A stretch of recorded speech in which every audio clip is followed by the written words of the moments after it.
Hi, thank you for choosing this video to watch.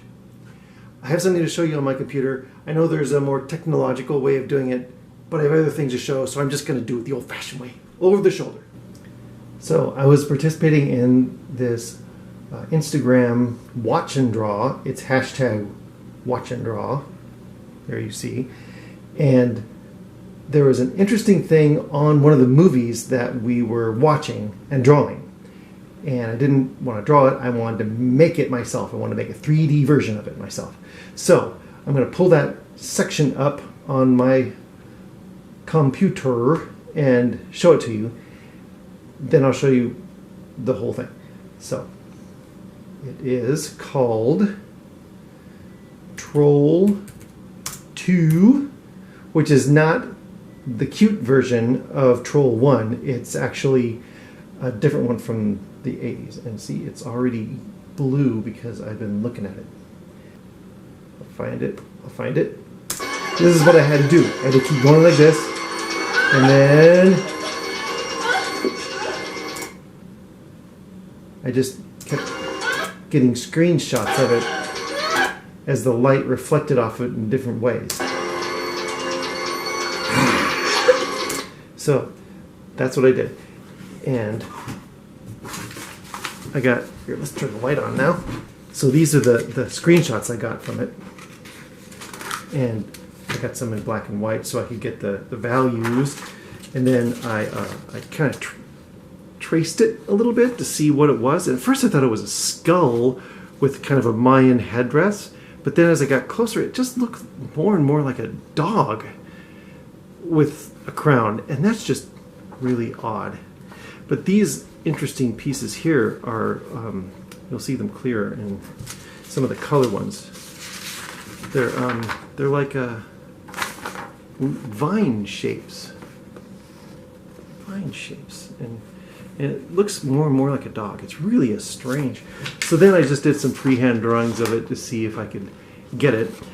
And then I scanned it in my computer and blew it up to the right size. So I bought this sheet of brass. This is actually the brass after I've been trimming on it. This you can just buy at your local hardware store. They sell them just like that. So I made this the size of the sheet I had. And I made sure it was flexible but not too, bendy. And I could have gotten, I think I might get a thicker one next time, but any thinner and it would have just crinkled. So started with that, and you'll see the next phase right now. You can see here that I've blown up the image to the size of the sheet of brass that I had, and I'm going to lay it down here on my bench pin and use my new jeweler's saw and these tiny little jeweler's blades that are just about hair thin. And you can see that I've already broken one, so I'm going to be replacing it for you on camera so you know that it's easy. And I bought what I thought was 3 blades, but it turns out I was buying 3 gross. So I have plenty. I don't worry about breaking them. So here you see me adjusting the tension on this saw blade with a little lever on the top. You can't see the lever, but the way you know when it's tight enough is when you pluck it and it makes a nice little harp sound, just like this.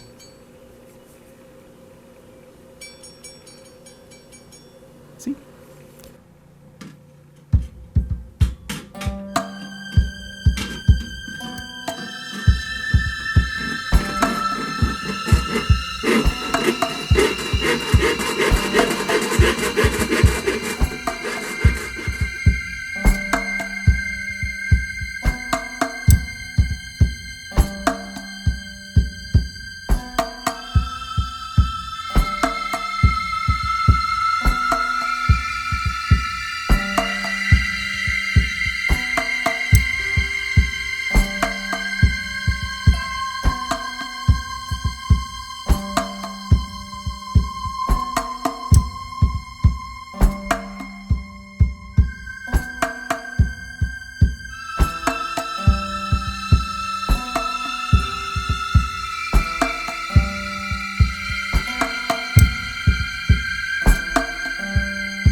In this next section, I wanted to show how I shaped the metal into the textures I saw on the video.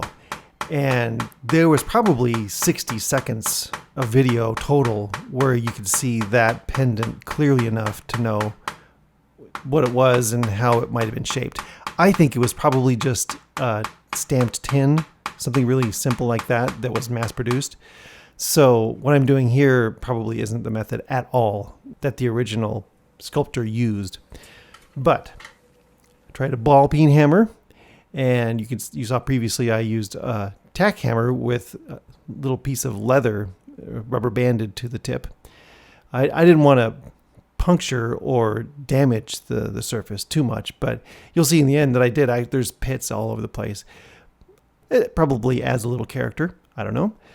This is the first time I've tried to shape metal, so I also used this nail set, which is a little steel pin, and I used also a chisel and a cross peen hammer, and finally in the end I decided to use a bolt, which worked best apparently. So you can see here a close-up of how exactly it worked. I was using the the cross peen hammer to whack it. I also used the peen end to do some finish work on it. In the end, I used all of them, and I don't know which one would be the best to recommend. I'll have to do a whole lot more metal shaping before I can recommend which tool to use for what purpose. But isn't that pretty? It's really pretty. It's reflecting off my red shirt.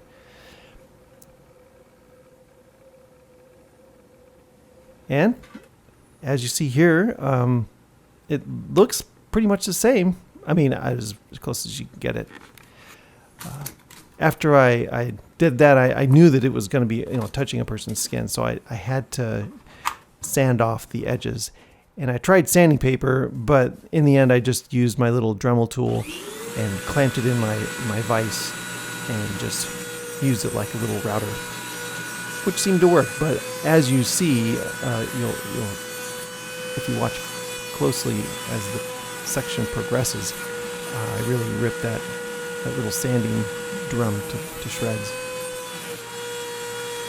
But it's an effective way to smooth off the edges of jagged metal.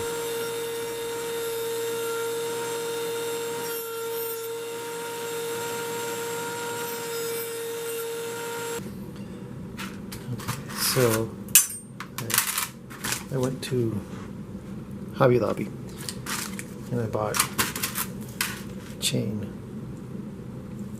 I was gonna go buy some copper wire and make my own chain and my own rings, but then I thought, no, they make those for me. So here I'm just going to test these out and see what size is best. We'll put one on one side and the other in the other side, and then we'll test. We'll just test, because this is just a ring with a break in it. This one is just a split ring, like a keychain. I think I'll go with the one on the right, the solid ring. The one on the left looks a little bit too much like a keychain. All right, solder paste. Just a little gloop there. And there.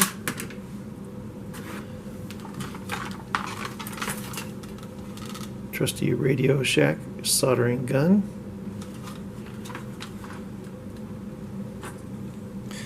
And silver solder.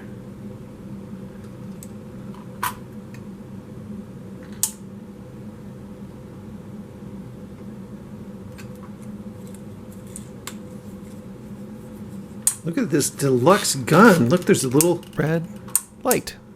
It's cool. You can see what you can do. It's what you're doing. You can see what you're doing. Can you see what I'm doing? What I'm doing is heating up this little steel ring. It's got a gold plating on it to about 700 degrees Fahrenheit, And then the solder will just flow over the surface of that metal and fill in the gap there and then freeze within like a second. And that should form a strong enough bond to hold together that ring, at least to support that ear flap. I'm going to do this a couple more times and then show you the finished product.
See.